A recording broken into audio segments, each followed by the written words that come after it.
Hello friends, my name is Marines and this is going to be a chatty video about something that I've had kind of rolling around in my head for the last couple of days. It is not a planned video. I'm recording this after work before bed. I never really record at night, but here we are. I do have a wrap up that I owe you guys for this previous month, but I've not been feeling well, not COVID. It's just been like kind of a flare up of a condition and I have been in bed for a lot of days straight. But today I had to get up and go to work and I feel a little bit like I am able to even. So here we are recording a video. I haven't been on Twitter or tweeting as much as I used to tweet, to be honest.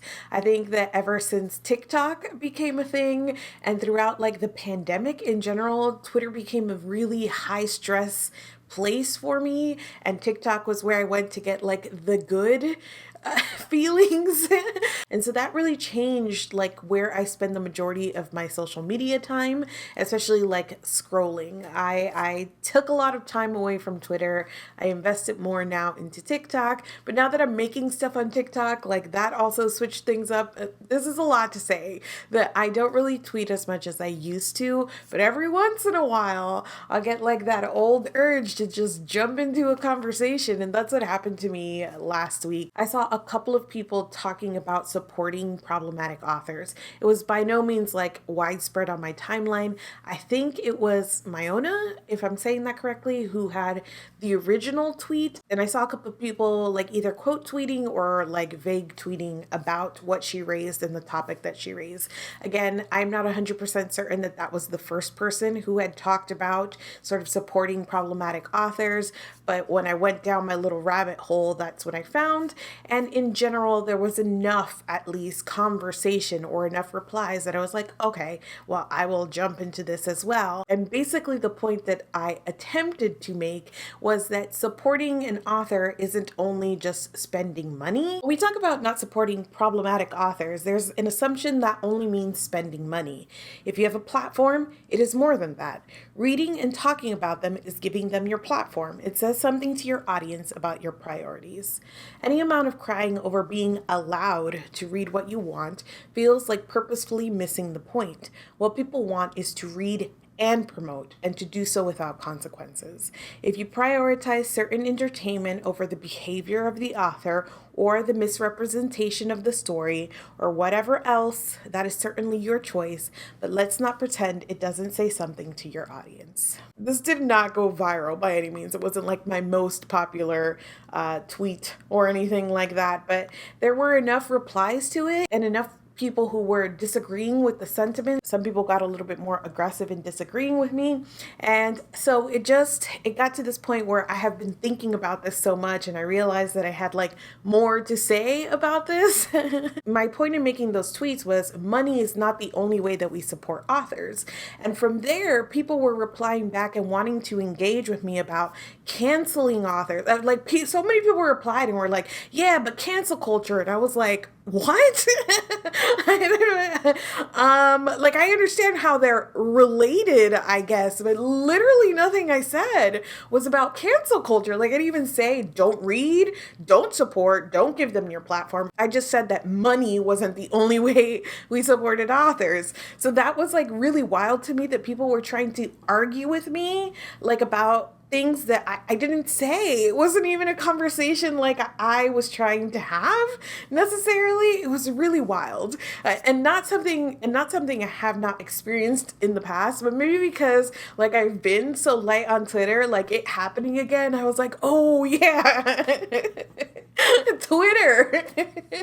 Before I get to like the meat of this discussion, some of the replies that were disagreeing with me, like someone said, I support whatever I like reading. I don't care about the politics of the author, and I don't need people to support authors I like or fight authors I don't like. If I only read authors I have agreed with, I'd have empty bookshelves. And I was just, oh, Maddie, could you been a little bit more graceful? Maybe. But I said, that's good for you. It would also seem you don't care about how this comes across to any audience you would like to build or any community you are interested in. And the person said, that's correct. I don't care if other people care about what I read, and I don't care about that affecting my numbers. I read what I read, and I'm fine with others doing this or not doing the same. I'm more interested in the products and the imperfect humans behind them. And I said, we agree then. People who don't care about their audience and community also don't care about what they promote. People who do care about those others do care about what they promote, and decisions are made accordingly. The person said, maybe not how I'd summarize that, but fair enough. I mean, they said, that's correct. I don't care if other people care about what I read. So I said, okay, cool. You don't care. Then you don't care. I think it was in a video where I was talking about critically engaging with media that I just kind of said at the top, this video and this conversation is for people who care. If you care about engaging with your media, like, let's talk about how we do that, why we do that, what are different methods to do that, because not everybody has to critically engage with media the way that I do, but we can talk about what that looks like and what are some methods and what kind of you gain at the end. But all of those things are for people who care to critically engage with media. If you come to me and you say, Mari, I literally don't care. I don't care to think about my media any deeper than like sort of surface level consuming it. That's okay. But also, then we're not in a conversation. Like, this is not the place where I convince you to care necessarily. Like that video, the point of that video was not to convince you to care. So if you say, I don't care, that's great, but then this isn't a conversation for you. So I think in this conversation, and sort of thinking about the ways that we support or don't support authors or works, that first question is, do you care about the things that you support? Do you care about sort of your decision-making process and what it says about you personally, and also how that comes across to your audience? If the answer, like this person, is, I literally don't care. I don't care about anything beyond just the work and my enjoyment of it, and I don't care what that says to anybody around me, like, that's your decision to make. Like, I can't make that decision for you. But also, then we are not in conversation. This video is not going to convince you to care, just because that's not what I'm intending here. But also, that's not like, that is not something I enjoy doing. Is trying to convince people to care. Like, honestly, and maybe this is a fault of mine, but when people tell me that they don't care, that like shuts me down. Automatically, I'm just like, okay. And I don't know if that's for good or bad. Like, maybe you guys can let me know. But in a conversation, I just, at that point when people are like, well, I don't care, I'm just like, cool. I don't care that you don't care. Let's move on. So I don't mean to say that if you don't agree with me exactly, if you don't think about like the politics of this all exactly like I do, then you don't care about your audience. I don't think that's true at all. I think that you can have deep care for your audience and arrive at conclusions that are way different than mine. And you still think you're doing what's best for your community and your audience. And that's awesome. And you care and I care, and that's great. But if somebody, again, tells me to my face, I don't care what anybody else thinks, cool, see you later. Like, you, by your own admission, you don't care. So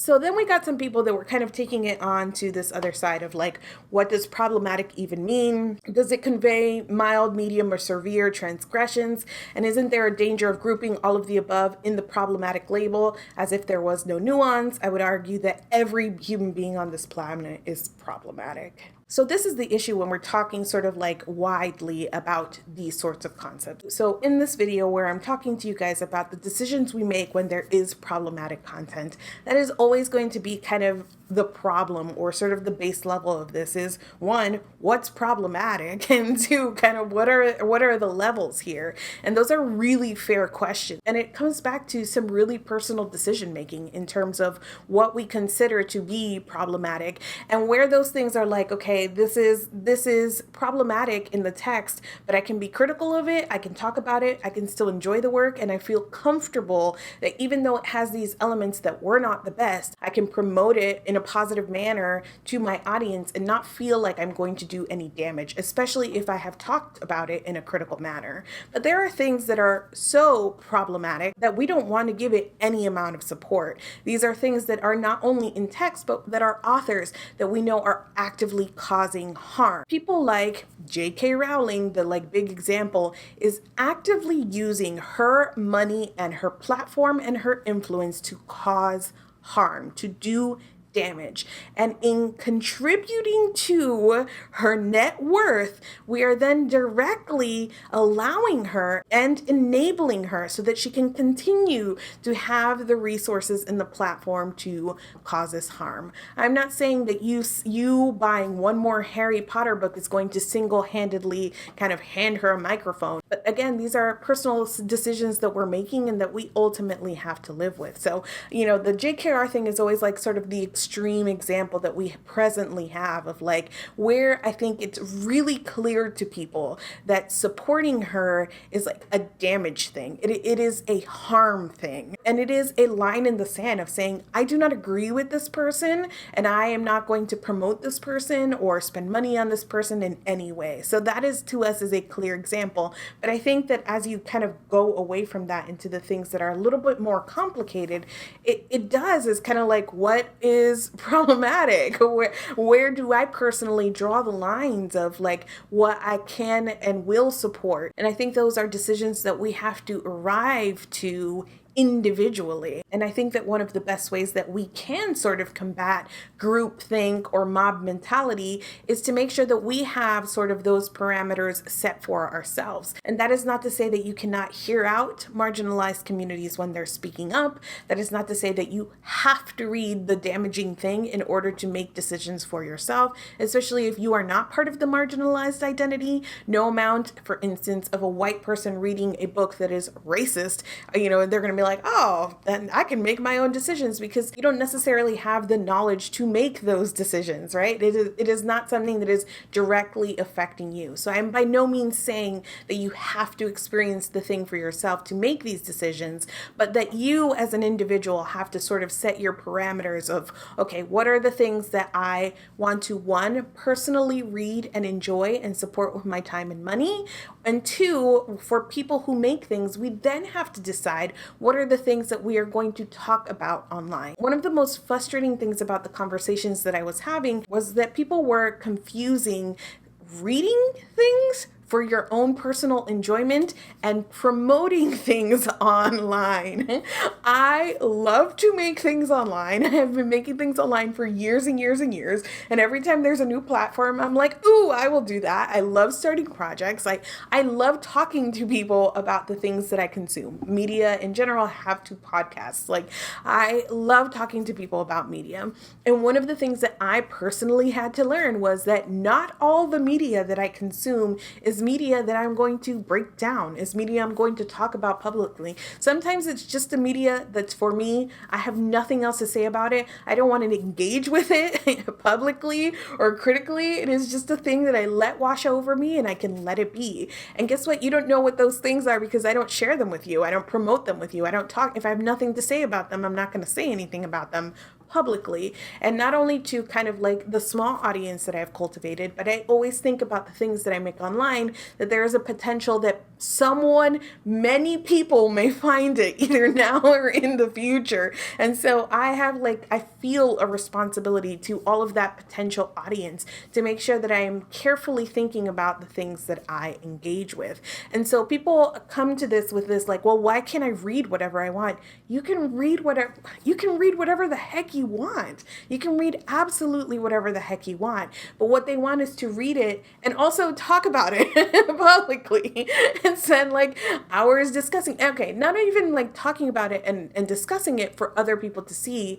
But when we're doing this, what we're doing is building community around things, right? So the things that you promote online and that you talk about online say something or reflect something about you, and they in turn kind of help to build the audience and the community community that you are forming. That is not to say that you cannot talk about problematic things. That was by no means my message, was not to say like, well, you can't talk about problematic things because your audience is going to see. My point was that what we promote is part of how we support, is this, right? Is the free publicity, is the marketing that we're giving media, is the community that we build around it. You see this on TikTok all of the time. It is one of the things that frustrates me the most on TikTok, is that people think that like there are so many like Twilight stan accounts, which I get so much because I've made a couple of TikToks talking about how much Twilight sucks and is racist. So the FYP was like, oh, you want Twilight? And I'm like, damn it. But people will be like, Twilight, don't forget, Twilight is racist, buy secondhand. And they have like a Twilight stan account. So they feel like they've done their duty, making sure that people don't buy the books and only like pirate them, without understanding that like the standing and the constant promotion is a form of support, and sort of the messaging there, even though we can't cater 100% to all of our audience, and somebody's always going to be unhappy with me or not like me personally, or not like my content, or take something that I say sort of out of context and run with it or whatnot. And that's just like the truth of being online so much. But I think that there is kind of like messaging that goes out to your audience when there is something that is like more widely known to be problematic or have any of the isms, and you're choosing to continue to promote that in a positive way, right? And so it can make people feel kind of unwelcome in your content if you say like, okay, the thing that this is doing, or the thing that the author has said and done, is less important to my enjoyment. And again, that is absolutely your choice to make, and you personally have to draw those lines, and I'm not going to try and dictate how you do that. And I'm sure that I have done it in ways that other people don't agree with. But I think the thing here is that we have to be cognizant that this is a thing that we are doing, right? That this is a message that we are sending, that support is not only like money and saying, I won't buy it, I'll pirate it, or I will buy it secondhand or whatnot, but that we are also saying things by the content that we create. And to be clear, and probably something that I could have specified in my tweets or whatnot, I'm not talking about like doing critical reviews of things. Like obviously that is really different. And if you read something, whether it is wildly popular or not, or whether it's sort of like known to contain the thing or not, and you break it down and you talk about it critically, even if there were things that you enjoy, but you sort of pair that with the more like pernicious aspects or whatnot, that is certainly different than just like promoting it or like only speaking about positive things. You know, these are the things that I think a lot about, especially when we do things on Snark Squad. And it's part of the reason that I tend to tread very lightly when it comes to reading and reviewing indie published authors. It's certainly not because I think anything quality wise about indie published authors, but I know that my voice, especially if there is something that I don't enjoy, is going to affect that thing so much more than my voice when I sit here and tell you that I dislike Sarah J. Maas. Like, I am not causing any damage there. I'm not pushing a needle anyway in terms of Sarah J. Maas's reach and success or anything like that. And so I kind of have to put that in the balance of like, how popular is this thing, and how is my talking about it going to push the needle one way or another, right? Am I, when I talk about not liking Sarah J. Maas or Jennifer L. Armentrout or Twilight or whatnot, am I giving it more audience than it already has? Those things are wildly successful. And I feel like in talking about it critically, I feel like I can at least turn the conversation in that direction within my audience. And that feels like it outweighs any sort of promotion that I am giving those books. You might disagree with that, but I'm just saying that that's kind of how I approach it in terms of what are the things that I'm going to talk about here, especially if there are things that I think have problematic aspects. So, you know, again, it's a balanced sort of thing. Another thing that came up in the Twitter replies, somebody was like tweeting at me and like yelling and saying that they study supply chains, and basically that it doesn't matter if we don't buy a book, like it doesn't have any sort of effect on like the business side of it. And I think that this is really interesting because, again, my point wasn't even about money in this way. It was about the way that you use your platform. But okay, like I think that this is a really interesting thing to start thinking about. My activism by no means sort of lives and dies by what I choose to read or not to read. I don't necessarily see this as like part of the way that I'm making the world a better place is like choosing not to read Twilight. I don't know that I think about it in those terms necessarily. I don't know. It feels weird to, or performative sometimes, or like to think about sort of my activism in these terms, in terms of my personal decision making when it comes to what I'm promoting or spending money on. But we also cannot like divorce politics from our reading, even if that's like lowercase p politics, of our reading. I feel like these are decisions that we make all the time with all of the things, right? And it's things like, should we eat at Chick-fil-A? Like, are those delicious nuggets worth it? Like, is that where we want to spend our money? And if you say that to somebody, like, they'll be like, oh yeah, like I get what that decision making means. And there will be some people who will say, I don't care, which like, okay, Godspeed. And some people who say, well, I do care, but in this case, I think that for XYZ reasons, it doesn't matter if I eat those chicken nuggets. And there are people who will say, I think it does matter if I spend money at that chicken nugget place, so I'm going to choose not to. And so like that is a really clear cut example. Now, is that the person who chooses not to eat Chick-fil-A, like are they saving the world by doing that? Is that like the beginning and end of their activism? Probably not, but it is still a personal decision that they can and do make about where they spend their money. And that's how I feel about books. That's how I feel about reading, right? Is that I get to choose like where I'm putting time and money. And if I have information beforehand about why maybe I shouldn't put limited time and money there, then I can make those decisions. And then for me, because I do make things online, there's this extra layer of, do I feel responsible when I talk about these things? Do I feel like I'm being careful and being mindful of, who might see this and what message they might take away from it? I might make mistakes in making those decisions. I might not have all of the information, and, we can kind of devolve all the way in this conversation to, well, everybody's problematic, which is kind of another like smoke signal sort of thing where you're just like, okay, like I get it, but also what we're talking about, right? Well, you know what we're talking about when we have these conversations. It is not simply that everybody is problematic. It is these books where we have identified like something that is harmful there. So like, I'm not necessarily only thinking like, I'm going to change publishing because I choose not to read this book. I can't think about it on that scale because it does get kind of hopeless, right? To say like, obviously, I'm not going to have that big of an impact on the publishing industry, so why not just read it? So I have to ground it in personal decision making. I have to ground it in me and what I want to project and my audience, or else you do kind of get to this place where you're like, well, nothing matters.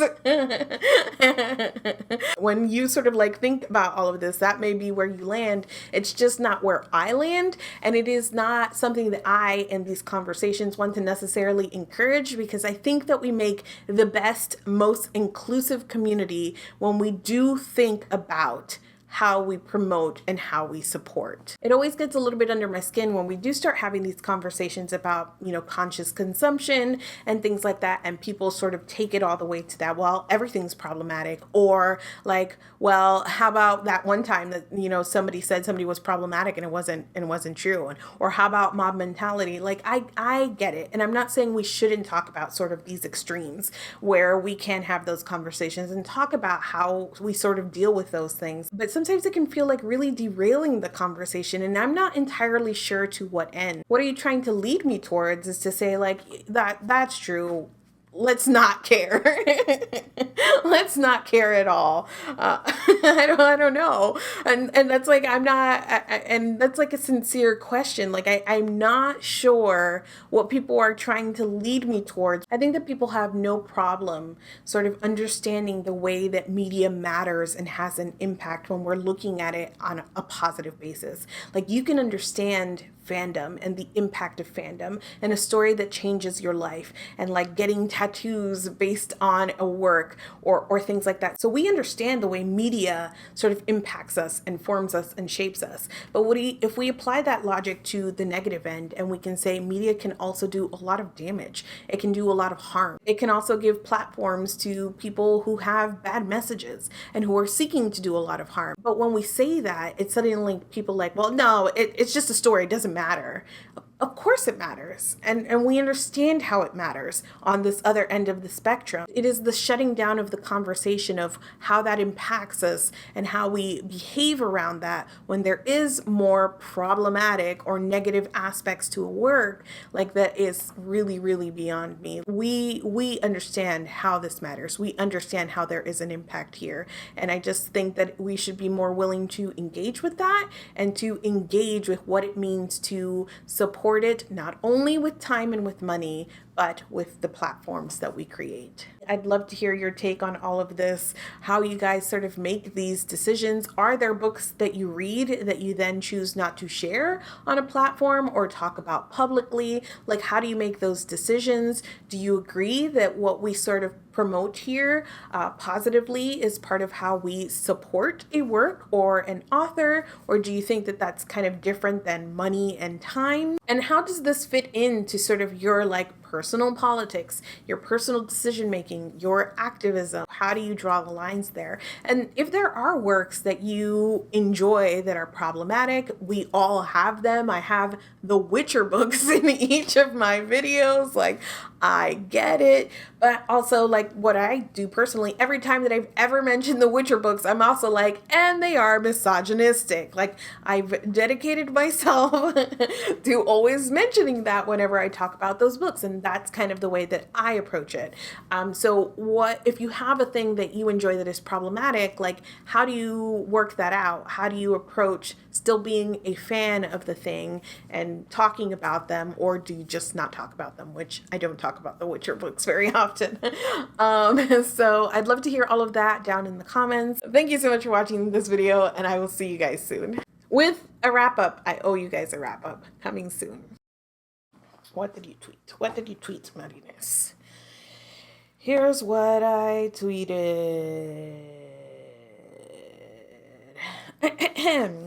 Yeah, thank you so much for watching this video. Super rambly. I don't even know how the heck I'm gonna edit this. I'm gonna watch it back and be like, ma'am, did you make a single point? Let's hope so.